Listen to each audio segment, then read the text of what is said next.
Question number 3 में find the area of the region bounded by x square equal to 4y, ये हाँ y equal to 2 and y equal to 4, ये है ना।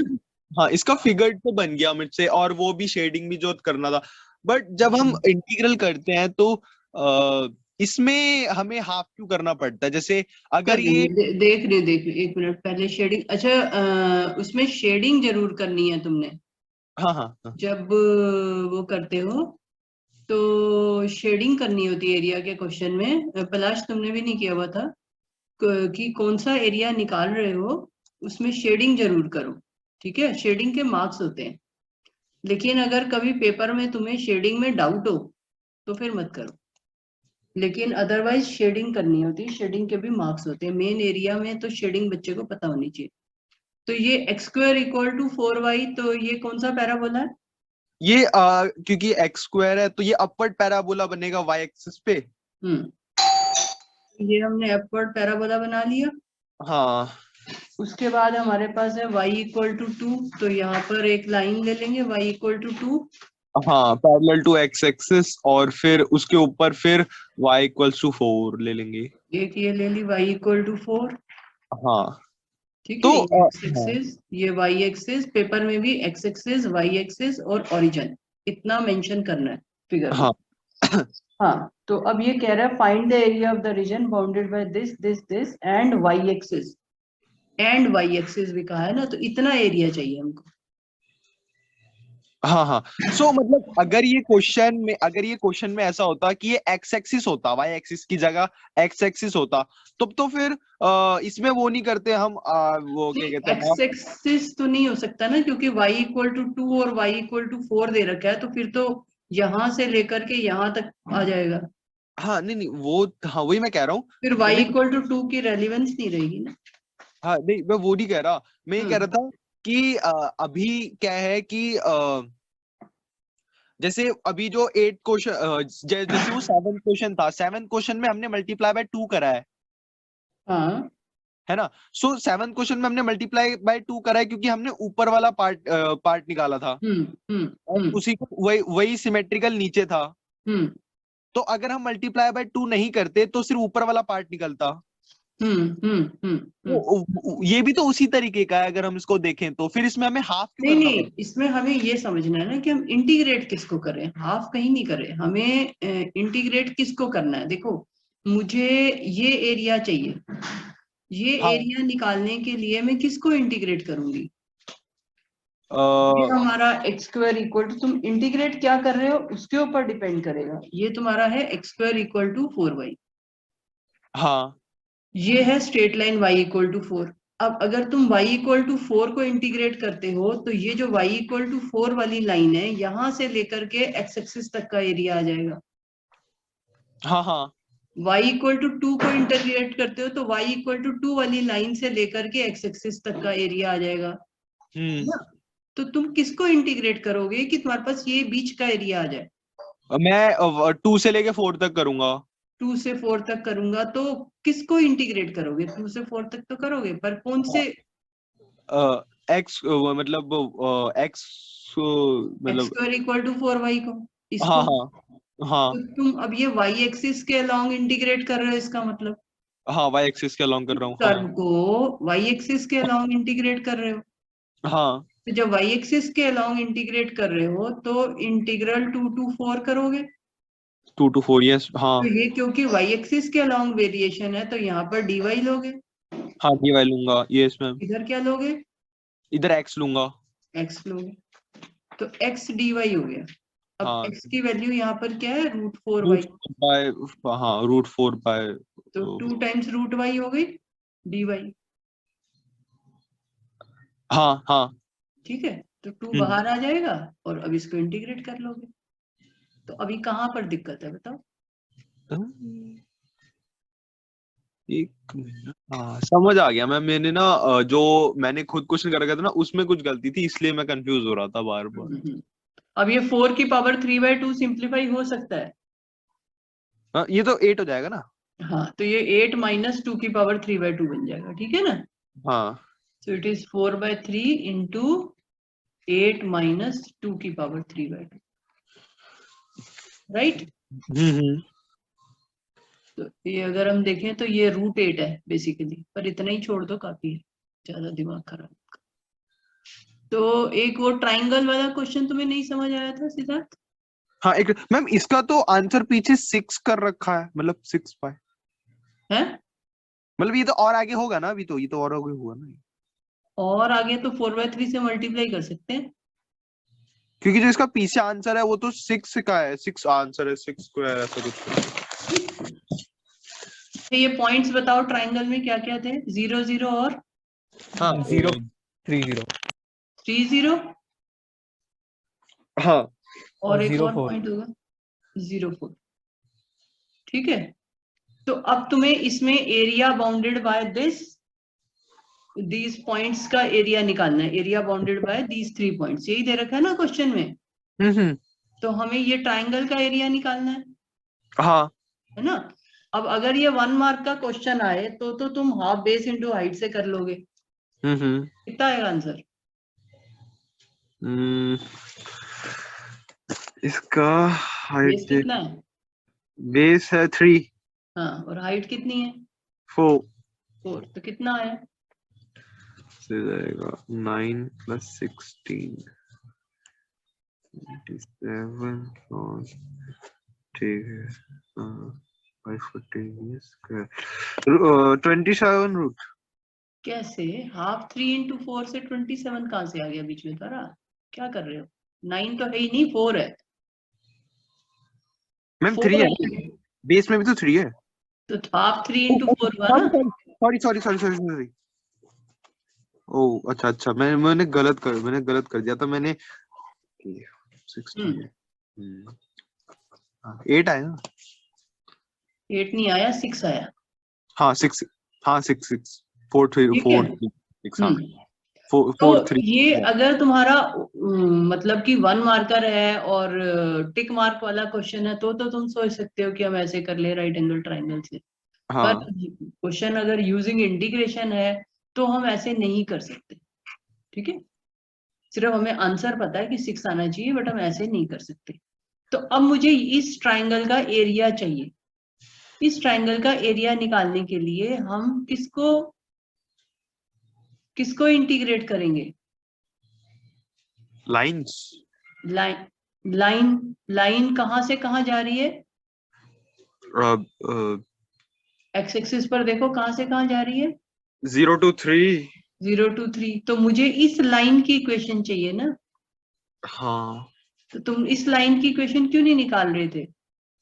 तुम तो वाई एक्सिस की इक्वेशन निकाल रहे हो। वाई एक्सिस की इक्वेशन तो हमें पता ही होती है। अच्छा इसकी निकालनी है। इस लाइन की अगर मैं इसको ए बी पॉइंट कहूं तो ए बी की इक्वेशन चाहिए ना मुझे। हाँ तो ए बी की इक्वेशन क्या आएगी? AB की इक्वेशन y कौन सा वाला फॉर्मूला इसमें जो जिससे मैं कर रहा था वो था y - y1 इक्वल्स टू हम्म अच्छा वही है ना। हाँ तो y - y1 इक्वल्स टू क्या y2 - y1 upon x2 - x1 हम्म इंटू x1 - x -x1। तो अब इसमें पुट करो, एक को x1 y1 ले लो। मान लो इसको तुमने किसी को भी ले सकते x1 y1, दोनों पॉइंट्स में थे। एक को तुमने x2 y2 ले लिया जो लाइन के ऊपर पॉइंट्स है। किसी को भी x1 y1 x2 y2 ले लो, ठीक है। अब इसमें पुट करो y माइनस - 4 इक्वल्स टू 4 - 0 3 - 0 मतलब अपॉन 3 - 3 - 0 नहीं, 4 - 0 किया है तो 0 - 3 आएगा, या तो 0 - 4 करो। अच्छा ठीक है ओके। जहां से y2 - y1 के हिसाब से करोगे तो 0 - 4, जिसका y कोऑर्डिनेट सब्ट्रैक्ट हो रहा है उसी का पहले x कोऑर्डिनेट लेना है। 0 - 4 करोगे तो 3 - 0, 4 - 0 करोगे तो 0 - 3। समझ में आ रही है बात मेरी? हाँ तो y2 - y1 अपॉन 3 - 0, ठीक है, into x minus into 0। x - 0 हाँ तो y - 4 इक्वल टू -4 अपॉन 3। हाँ इंटू x तो 3y - 12 इंटू एक्स, हाँ, x 3y minus 12 equal to minus 4x। तो ये तुम्हारे पास इक्वेशन आ गई, ठीक है। हाँ हाँ अब तुम्हें क्या निकालना है, तुम्हें एरिया निकालना है इस ट्राइंगल का। तो अगर इस लाइन ए बी लाइन को हम इंटीग्रेट करते हैं फ्रॉम ओरिजिन टू बी, तो हमारे पास लाइन के नीचे का एरिया आएगा, जिसको इंटीग्रेट करोगे उसके नीचे का एक्स एक्सिस तक का एरिया आता है ना। हाँ हाँ x एक्सिस तक, हाँ। तो required area A equal to क्या आएगा, इंटीग्रल इंटीग्रल 0 to 4। अगर 0 to 4 करोगे तो x dy लोगे, अगर 0 to 3 करोगे तो y dx लोगे। तुम वेरिएशन दोनों में से कोई भी यूज कर सकते हो इस क्वेश्चन में, तो जिससे x भी करना चाहो। 0 to 3 कर ले। तो 0 to 3 लेंगे तो हमने x एक्सिस पर वेरिएशन ली, तो यहाँ dx लिखेंगे। हाँ। जिस पर वेरिएशन लोगे उसके हिसाब से ये लिखोगे। हम्म। y एक्सिस पे लोगे तो यहाँ dy आएगा। अब यहाँ dx है तो ये y dx होगा, ठीक है। सो ऐसे भी कर सकते हैं, या हम इसको इंटीग्रल 0 to 4 करते हैं तो x dy करेंगे। तो दोनों तरह से क्वेश्चन हो सकता है। समझ में आ रही है बात। अब y की वैल्यू यहाँ से सब्स्टिट्यूट कर दो, 12 उधर आ जाएगा, 12 माइनस 4x अपॉन 3 dx, ये y की वैल्यू आ गई इक्वेशन से। तो अब 1/3 बाहर ले लो,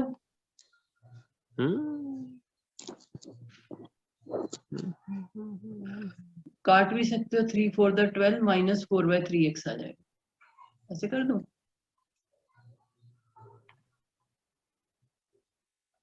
जैसे कन्वीनियंट लगे कर लो। सो 4 माइनस 4/3x, ठीक है। Yes ma'am. तब इसको इंटीग्रेट कर लो, क्या इंटीग्रल आएगा, 4 का इंटीग्रल dx 4 का 4x माइनस 4 माइनस 4 3 तो बाहर आ जाएगा, और फिर x स्क्वायर अपॉन 2, तो 3 का ठीक है, और 3 तो एज इट इज रहेगा, हाँ हाँ रहेगा। 3। और ये है हमारे पास 0 to 3। हाँ 0 to 3। तो अब 3 पुट कर दो इसमें। सो ये आ गया 12 माइनस 9 to the 18 अपॉन 3, यही आ रहा है ना। हाँ हाँ माइनस 0 पुट करेंगे तो सब 0 हो जाएगा वैसे। सो 6 स्क्वायर यूनिट्स हो गए। यही आंसर होना चाहिए था, हमने ऊपर देखा था ना राइट एंगल ट्राइंगल से। ठीक है, समझ आ गया। हाँ ऐसे करना है इसे, ओके मैम। तो ये दोनों तरह से कर सकते हो, 0 to 4 जाओगे तो x dy लोगे। जब भी इंटीग्रेट करते हो, जिस भी कर्व को इंटीग्रेट करते हो, वहां से लेके x एक्सिस तक या y एक्सिस तक एरिया आ रहा होता है, जिस हिसाब से तुम वेरिएशन लेते हो। तो हर बार जो ऐसे क्वेश्चन आएंगे उनमें ये हाइपोटेनियस वाला साइड ही लेना है। हाँ, मतलब ऐसे रट नहीं सकते मैथ्स को, बट हाँ ऐसा ऐसी ट्राइंगल बनेगी तो हाइपोटेनियस ही लेनी पड़ेगी। ओके ठीक है, जिसके नीचे का एरिया निकालना है उसी को ले लोगे ना। लाइन के नीचे का एरिया निकालना है, ए बी के नीचे का एरिया निकालना है ना तुम्हें, बाकी तो एक्स एक्सिस वाई एक्सिस है। तो ए बी की तो इक्वेशन लोगे। Yes ma'am. ठीक है, चलो वो क्वेश्चन देखते हैं। ये वाई एक्सिस और लाइन की इक्वेशन क्या दे रखी है बेटे, लाइन की इक्वेशन हाँ क्या दे x रखी है, √3y, x = √3y, x square plus y square equal to 4 और x इक्वल टू √3y, यही है। Yes ma'am. तो सेम ही क्वेश्चन है बुक वाला। हाँ anyways, x equal to √3y, line यहाँ पर हमें पता है ये ओरिजिन से पास करती है लाइन, तो हम एक लाइन ड्रॉ कर लेंगे ओरिजिन से पास करते हुए। इसी को उन्होंने केक की फॉर्म में दे दिया है ना। तो x इक्वल टू √3y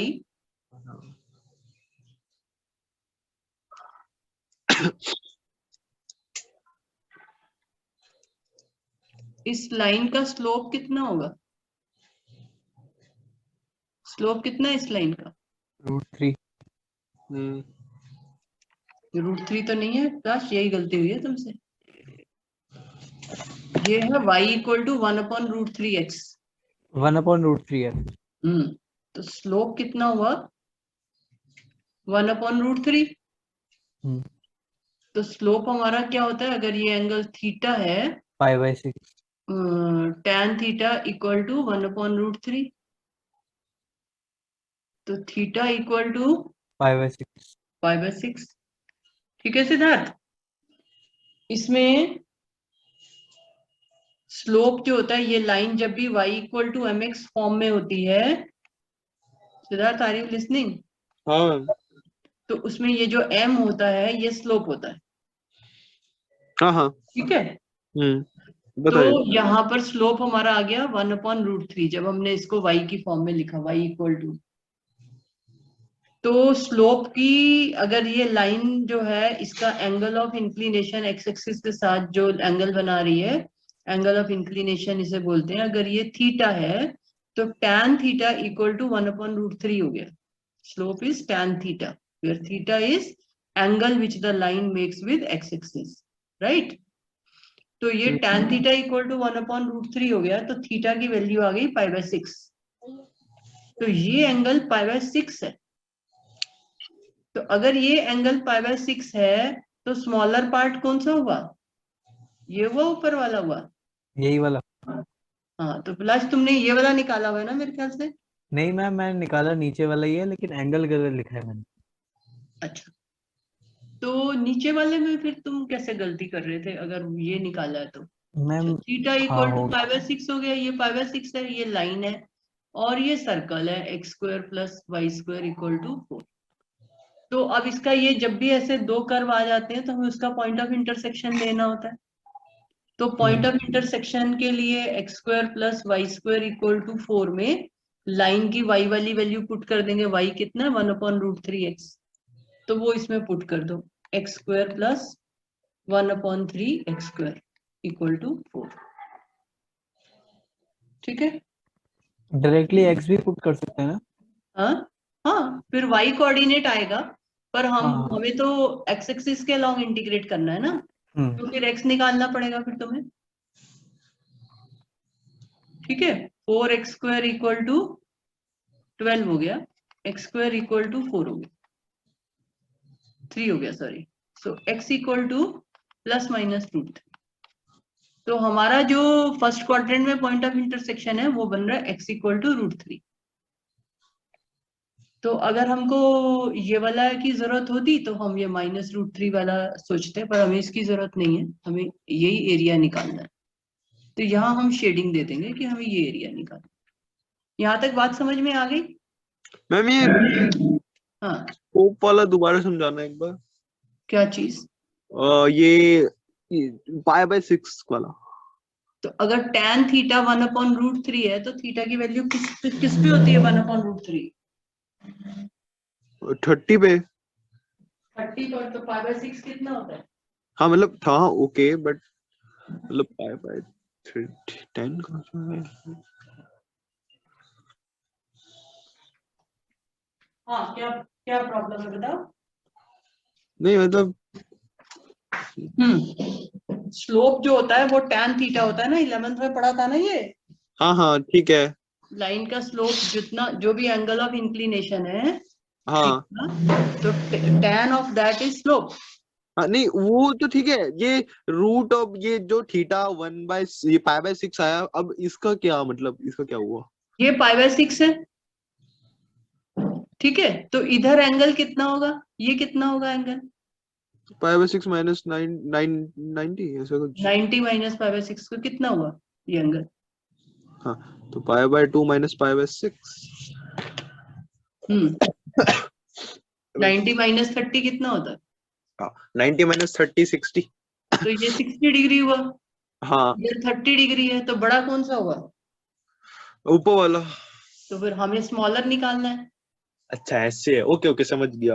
हाँ, तो ये स्मॉलर हो गया ना, एक्चुअली प्लाच ने बोल दिया ये स्मॉलर है तो मैं आगे चल पड़ी। हाँ ठीक है, ऐसे जो ना समझ में है वो बात पूछ लो, ठीक है ना।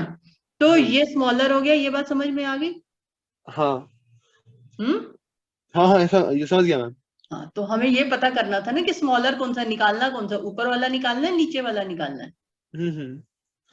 ठीक है, तो हमें ये समझ में आ गई कि हमें जो है हमें ये वाला निकालना है। तो फिर इसके हिसाब से अब हम एरिया निकालेंगे। तो अब ये एरिया कैसे निकालेंगे, ये हमारे पास आया x=√3। हाँ, अब प्लाश बताओ, तुम्हारा आर्ग्यूमेंट पहले देखें। हम इंटीग्रेट कर देंगे सर्कल को। सर्कल को, पूरे सर्कल को 0 से 2 तक। नहीं, 0 से हाँ। 2 तक एक्स एक्स पे। हम्म। इसको या फिर डिवाइड कर देंगे। हम्म। √3 से हम परपेंडिकुलर ड्रॉप करेंगे। हाँ ठीक है, √3 से परपेंडिकुलर ड्रॉप करेंगे। हाँ। फिर ये इंटरसेक्शन हो जाएगा 1। 0 से √3 हो गया। हाँ, और फिर √3 से 2। हम्म। पहले मतलब लाइन को इंटीग्रेट करेंगे प्लस सर्कल को इंटीग्रेट करेंगे। हाँ सिद्धार्थ, अब ये देखो हम्म। ये पहले तो ये वैसी ट्राइंगल बन गई ना जैसे अभी हम क्वेश्चन कर रहे थे। हाँ तो अब ये जो ट्राइंगल वाला एरिया है ये निकालने, जब हमने यहाँ से परपेंडिकुलर एक बना दिया, तो ये जो ट्राइंगल वाला एरिया है ये निकालने के लिए हम पहले लाइन को इंटीग्रेट करेंगे। हाँ। और ये पॉइंट जो है ये x=√3 आया हमारे पास। हम्म। यहाँ से परपेंडिकुलर लिया नीचे तो √3 हुआ। हाँ, तो 0 to √3 हो गया। 0 to √3 हम लाइन को इंटीग्रेट करेंगे तो हमारे पास ये ट्राइंगल वाला आ जाएगा। हाँ, जो लाइन से है, जो ऐसे जा रहा है, ओके वो वाले, हाँ ठीक है। लाइन के नीचे का एरिया, लाइन के हाँ नीचे का एरिया निकालना है ना हमको, तो लाइन को इंटीग्रेट करेंगे 0 से √3। हाँ और फिर √3 से 2 इंटीग्रेट करेंगे। हाँ। तो लेकिन √3 से 2 वाला एरिया सर्कल के नीचे हाँ, वो सर्कल के नीचे है ना। हाँ। तो ये area equal to 0 to √3 y of line, ऐसे लिख लोगे ताकि तुम्हें पता चले किसका y पुट करना है। ठीक है, प्लस √3 से 2 y ऑफ, क्या आएगा, किसका y आएगा यहाँ पर, √4, अच्छा वो आ जाएगा। √3 से 2 कौन सा कर्व है, √3 से 2 कौन सा कर्व है, √3 से 2 सर्कल वाला। सर्कल है, बाकी का एरिया सर्कल के नीचे है ना। तो √3 से 2 y ऑफ सर्कल हाँ। dx। तो अब ये दोनों एरिया हम निकाल लेंगे। तो 0 to √3, अब लाइन में y की वैल्यू क्या दे रखी है, x/√3। 1/√3x। हाँ, पलाश अपनी गलती समझ में आ गई ना बेटे। हाँ हाँ। वो तुम पता नहीं y एक्सिस के अलोंग क्या कंप्यूट करना चाह रहे थे। अब y ऑफ सर्कल जो है दैट विल बी, एक्चुअली तुम्हारे दिमाग में उधर भी चल रहा था क्योंकि तुमने यहाँ एंगल गलत लिख दिया ना, तो उससे वो माइंड उधर भी जा रहा होगा। √4 - x। ठीक है, समझ आ गया ये क्वेश्चन, कर लोगे अब ये। हाँ। Yes ma'am. आगे कंप्लीट हो जाएगा ना। हम्म। अच्छा, और कोई डाउट है एरिया को लेके। अच्छा, मेरा ना एक क्वेश्चन था कि जब मैंने उसको जो नॉर्मल बिना इंटीग्रेशन के करा था, तो ये मेरा कुछ आ रहा था, कहाँ गया, हाँ, तो जब मैंने इसको बिना इंटीग्रेशन के करा था तो मेरा कुछ √3/2 आ रहा था। हाँ तो ठीक है, √3/2 ही तो है यहाँ पर, y कोऑर्डिनेट इसका 1 आएगा तो √3/2 ही तो आएगा। ठीक है। हाँ, जब इसका इंटीग्रेशन कर रहा हूँ तो मेरा 3/√3 ऐसा कुछ आ रहा है बार बार। ये आ रहा था ना तुम्हारा। हाँ, तो ये 3/√3 को सिंप्लीफाई करोगे तो क्या आएगा, 3 ऊपर चल जाएगा, फिर ऐसे करके, फिर भी तो नहीं होगा 3 ऐसे क्या होता है, 3 √3 का स्क्वायर नहीं होता। हाँ, 3 √3 का स्क्वायर होता है, हाँ। तो अपॉन 2 √3 तो वही नहीं हो गया, एक ही बात नहीं है। 3 से 3, अच्छा अच्छा, हाँ। मैम इसका आंसर क्या आ रहा है। ये लाइन वाले का तो यही आ रहा है, दिख ही रहा है √3/2। नहीं फाइनल आंसर। और इसका सिद्धार्थ इसका आंसर क्या था बेटे? इसका वो दूसरे वाले का वो पाई बाय 3 था उसका। पाई पाई बाय 3 था। पाई बाय 3 माइनस √3/2, ऐसा दो थे उसमें, पाई बाय 3 माइनस √3/2। अच्छा इसका, हाँ ये चेक कर लेना, ये तुम्हारी बुक में ही होगा ना, तो नेट, ये तो बुक का क्वेश्चन ही तो है, सेम ही क्वेश्चन है, बस वहां पे लिखा हुआ है find the area of the region in the first quadrant enclosed by x axis line and the circle this. और अभी इसमें उन्होंने दे दिया स्मॉलर पार्ट, तो बात तो वही है, तो जो बुक में क्वेश्चन नंबर 6 का आंसर है ना वही आएगा। नेट आंसर जो है इसका ये √3/2 ही है ना, और दोनों को ऐड करेंगे तो √3/2 प्लस π/3 माइनस √3/2। तो वो उससे कैंसिल हो जाएगा और पाई बाय 3 बचेगा। देखो π/3 आंसर है 6 क्वेश्चन का, बुक का 6 क्वेश्चन का आंसर देखो, मैम फर्स्ट एक्सरसाइज का। हाँ तो बस यही आंसर हुआ इसका। ठीक है, समझ आ गया ये? Yes ma'am. सिद्धार्थ तुम्हारा कोई डाउट है? No ma'am.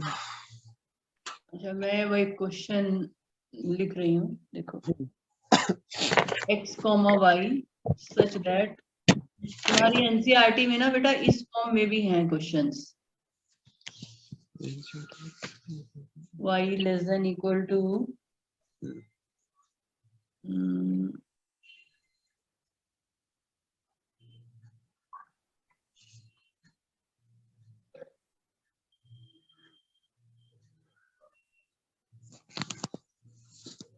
To y less than equal to x square, मैं ऐसी क्वेश्चन बना रही हूँ यहाँ पर, and y less than equal to x।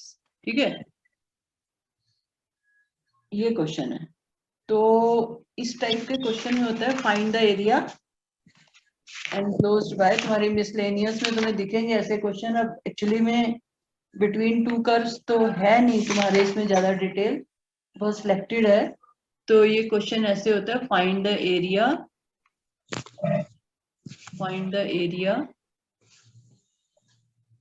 Of the region. मान लो क्वेश्चन इस फॉर्म में आ जाए तो तुम्हें करना आना चाहिए, ये आगे एलपीपी में हम ये पढ़ेंगे शेडिंग वगैरह का कॉन्सेप्ट, बट पहले समझ लो क्या होता है। तो इसका जो है ग्राफ बनाओ अपनी कॉपी में। ग्राफ किसका बनाना है तुम लोग को? पैराबोला और लाइन। हाँ तो ये ग्राफ बना लो 2y equal to x square लेके, ठीक है, चाहे ग्रेटर देन हो या लेस देन हो, पहले इक्वल ही लेना होता है। तो y इक्वल टू एक्स, तो ये दोनों ग्राफ एक ही ग्राफ के ऊपर ये दोनों बनाओ।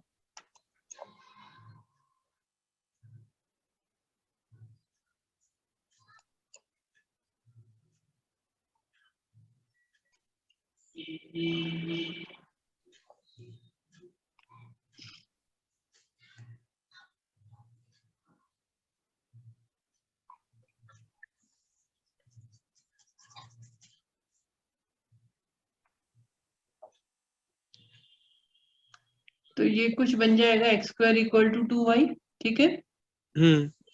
और एक ये लाइन है y इक्वल टू एक्स, तो एक ये स्ट्रेट लाइन बन जाएगी। तो इसमें अच्छा यही रहता है कि जब लाइन बनानी है तुम्हें पता है कि ओरिजिन से लाइन पास करती है y इक्वल टू mx वाली, हाँ तो उसमें बेटर ये है कि पॉइंट ऑफ इंटरसेक्शन देख लो क्या बन रहा है। तो इसमें y equal to x put करेंगे तो 2x equal to x square आ गया। 2,2 एक और भी तो बनेगा ना, x square minus 2x equal to 0, तो x कॉमन दोगे तो x माइनस 2, तो एक बन गया x इक्वल टू 0 और एक बन गया x इक्वल टू 2। इस स्टेप के मार्क्स होते हैं पेपर में, finding point of intersection. Point of intersection अगर पूछा जाए क्वेश्चन में तो हमें x और y कोऑर्डिनेट दोनों बताने होते हैं। जैसे मैं लाइन में पुट करूं तो 0 0 2 2 ऐसे बन रहा है, पर इंटीग्रेशन के लिए तो हमें दोनों नहीं चाहिए होते, हमें खाली एक्स एक्सिस वाला पॉइंट ऑफ जो एक्स कोऑर्डिनेट है वही चाहिए अगर हम एक्स एक्सिस के अलावा इंटीग्रेट करते हैं तो।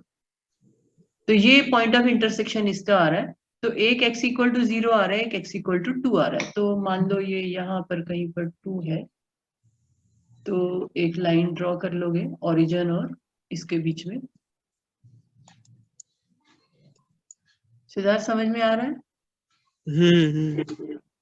ठीक है, तो ये ऐसे हम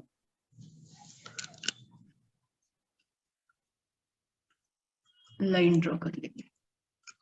एक कर्व है हमारे पास x square equal to 2y, और ये है हमारे पास y equal to x line.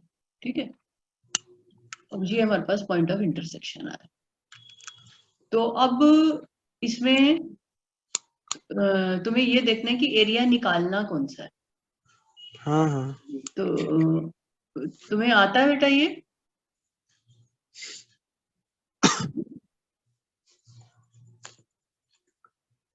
इसमें एक इक्वेशन और होनी चाहिए। Find the area of the region this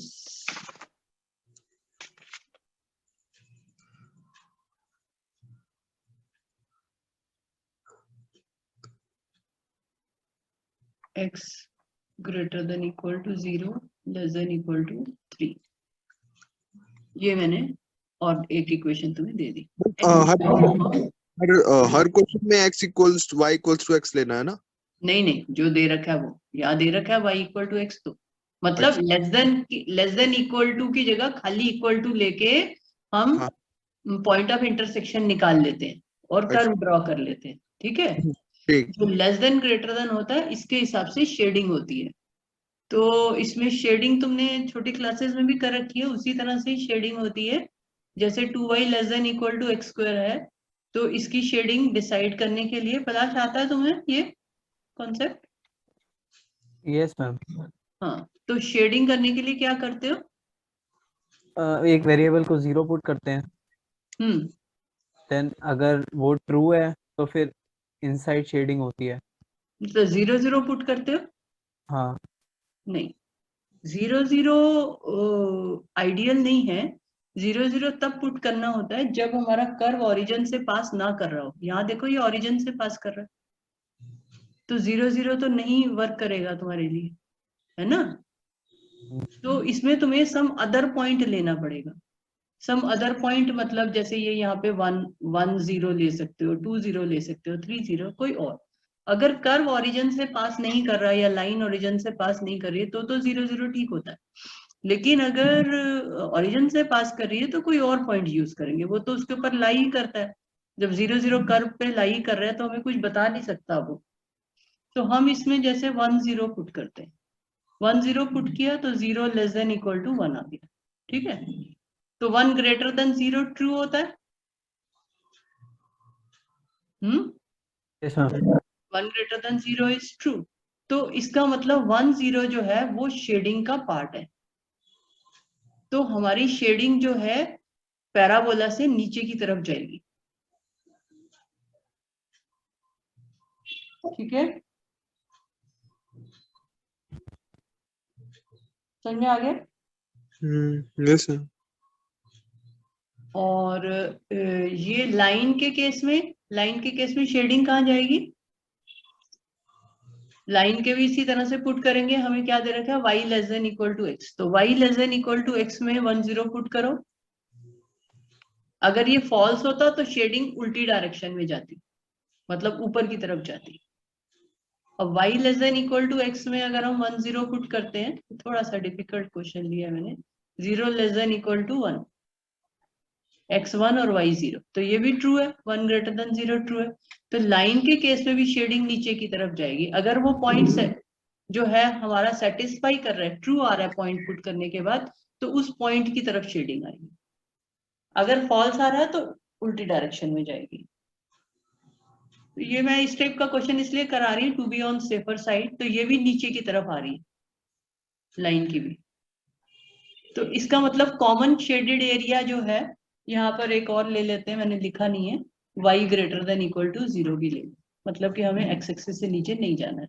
ठीक है, तो अब कॉमन शेडेड एरिया जो है, x मैंने 0 से 3 लिया, तो हमें 3 तक लेना है। तो कॉमन शेडेड एरिया कौन सा आ रहा है?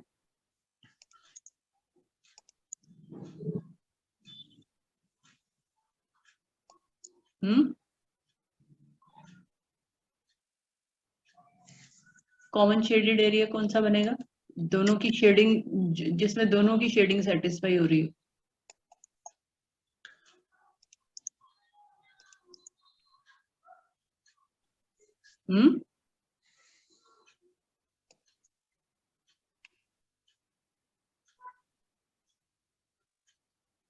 नहीं समझ में आया कहाँ पे कॉमन शेडिंग एरिया बन रहा है?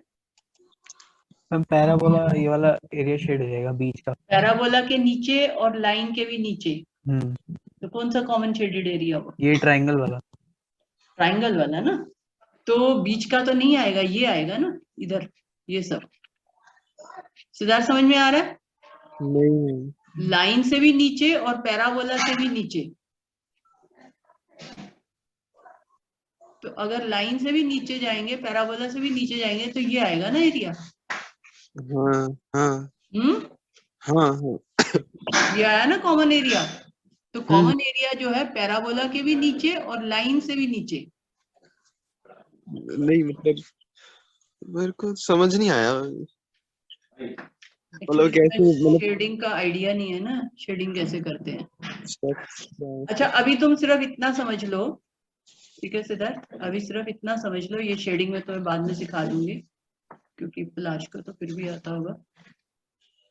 ये सिर्फ इतना समझ लो कि मान लो ऐसा क्वेश्चन हो जिसमें ये पूछा जाए कि तुमको ये एरिया निकालना है। इसको रबी कर देती हूँ। जो लाइन और पैराबोला से मतलब बीच में जो आ रहा है। नहीं, अच्छा वो नहीं। मान लो अभी तुम्हें, क्योंकि ये चीज इतनी आती नहीं है, तो मान लो तुम्हें ये एरिया निकालना है, ये ओके, ठीक है, ये वाला नीचे का। मतलब ओके, बट वो आया कैसे वो एरिया निकालने? तो ये लाइन तो है हमारी y इक्वल टू एक्स और parabola x square equal to 2y है, तो ये नीचे का एरिया कैसे आएगा? और ये पॉइंट तुम्हारा आया x इक्वल टू 2 यहाँ पर। हाँ, तो बताओ कैसे आएगा ये एरिया नीचे का? तुम अभी सिर्फ इतना ही समझो, वो उसको बाद में समझना, शेडिंग का कॉन्सेप्ट वो मैं समझाऊंगी। हाँ, फिगर कैसे बनी?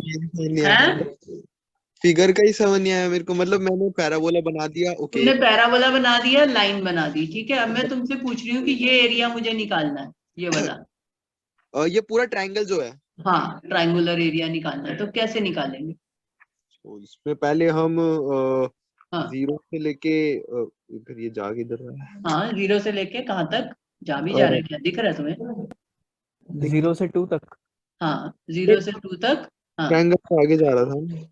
है वो तो आगे ट्रायंगल तो आगे जा रहा है, आगे तो लाइन शुरू हो गई ना, आगे तो लाइन शुरू हो गई है ना। अच्छा, पैराबोला तक का जो है, अच्छा अच्छा ठीक है, हाँ, यहाँ तक तो पैराबोला है। हाँ हाँ ओके। हाँ, तो लेकिन मुझे चाहिए तो लाइन वाला भी चाहिए ना। हाँ, तो अभी तो 0 से लेके 2 तक तो पैराबोला का होगा, फिर उसके बाद तो क्या लाइन। लिखेंगे? y of parabola. Parabola, parabola, हाँ ये ऐसे लिखोगे तभी समझ आएगा तुम्हें। हाँ, प्लस प्लस, हाँ, प्लस प्लस कहाँ तक पूछा मैंने? 3 तक, 3 तक। हाँ, y ऑफ लाइन।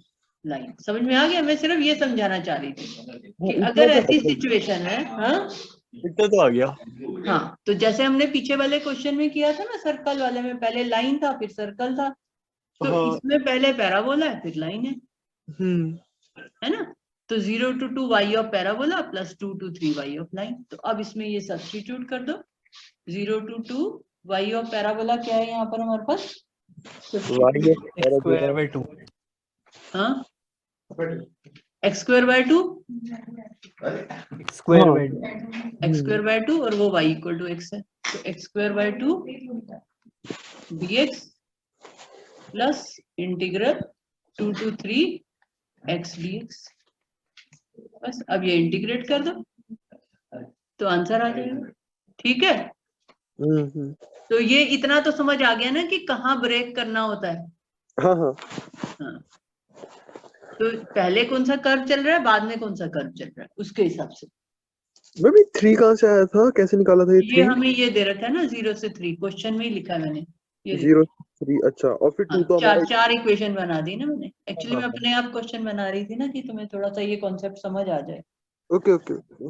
अच्छा जैसे ये वाला तो चलो पैराबोला का तो ठीक है, बट ये जो लाइन वाला है ये 2 से 2 2 3 है जो इसमें ये जो 2 2 3 नीचे जो क्वेश्चन है नीचे, तो उसमें ये y इक्वल्स टू x है, तो ये वाला जो इक्वेशन ऑफ लाइन दे रखी है ना y इक्वल टू x, हाँ y इक्वल्स टू x है, तो तो इसलिए हमने मतलब y की जगह x पुट कर दिया।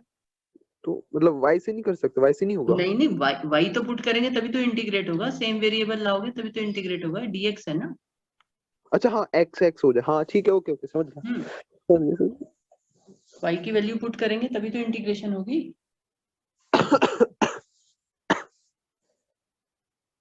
एक कभी कभी ऐसे भी आ जाता है क्वेश्चन,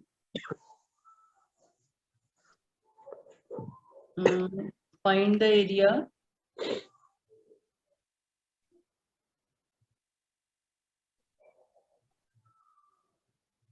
बाउंडेड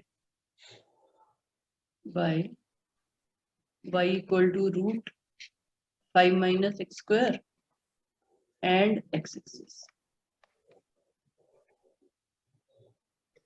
तो ये y equal to root 5 minus x square किसका वो है? पैराबोला। पैराबोला, पैराबोला तो नहीं, स्क्वायरिंग नहीं नहीं, इसका सर्कल है, सर्कल है। हाँ ठीक है, तो ये सर्कल है, ये बात का ध्यान रखना है। पैराबोला में रूट नहीं होता कभी भी, तो इसमें क्या करते हैं कि हम इसको स्क्वायरिंग कर लेते हैं, y square equal to 5 minus x square, ठीक है। तो y square equal to y x square plus y square equal to 5 हो गया, ठीक है ना। तो x square plus y square equal to 5 क्या है? सर्कल है, ये सर्कल होता है, ये तो पता है तुम दोनों को। तो जब हम इसमें y निकालते हैं तो हमारे पास ये आ जाता है plus minus root 5 minus x square, ऐसे आ जाता है। y की वैल्यू निकालते हैं तो मैंने बताया ना कि जब प्लस स्क्वायर रूट होता है तो वो क्या रिप्रेजेंट करता है, और माइनस वाला स्क्वायर रूट हो तो वो इमेज में क्या रिप्रेजेंट करता है, क्योंकि ऐसा क्वेश्चन भी बोर्ड में आया हुआ है। अगर मैं खाली y equal to root 5 minus x square की बात करूं तो ये क्या चीज है, कौन सा पार्ट है सर्कल का? Upward, upper part, above x axis वाला, हाँ ठीक है ना। तो ये जो ऊपर वाला ये है ये y equal to root 5 minus x square है, लेकिन ये जो नीचे है ये है या ये क्या है, y equal to minus root 5 minus x square. तभी तो हम पॉजिटिव स्क्वायर रूट लेते हैं ना, जो फर्स्ट क्वाड्रेंट में इंटीग्रेट कर रहे होते हैं, नेगेटिव वाले को इग्नोर कर देते हैं। जब हमें सिर्फ ये निकालना होता है तो हम यहाँ पे प्लस माइनस थोड़ी लेते हैं, सिर्फ पॉजिटिव वाला ऊपर square root 5 minus x square लेके कर लेते हैं ना क्वेश्चन। तो y ये यहां से लेकर के अगर मैं इसको पॉइंट ए कहूं और इसको पॉइंट बी कहूं, तो ये आर्क ए बी जो दिख रही है वो है y equal to root 5 minus x square, ठीक है ना। ये जो पार्ट है अंदर का नहीं, ये जो पार्ट है ये सरकमफ्रेंस का, ठीक है। ये सरकमफ्रेंस ए बी जो तुम्हें जितना पार्ट दिख रहा है ऊपर अबव एक्स एक्सिस, वो है हमारा y equal to root 5 minus x square, और एक्स एक्सिस के नीचे जो सरकमफ्रेंस है वो होगी, ये पार्ट जो होगा ये है y equal to minus root 5 minus x. ये बात समझ में आ गई? तो अगर इक्वेशन इस फॉर्म में दे रखी है तो इसका मतलब एग्जामिनर एरिया कौन सा वाला चाह रहा है, area bounded by this and x axis. तो कौन सा एरिया चाह रहा है examiner? above x axis and between the circle। हाँ, तो इसका मतलब ये एरिया चाह रहा है, ठीक है ना। तो हमें ये सेमी सर्कल का एरिया निकालना है। ये जो है y equal to root 5 minus x square, ये एक्चुअली में सेमी सर्कल है, क्योंकि ये खाली ऊपर की बात करता है।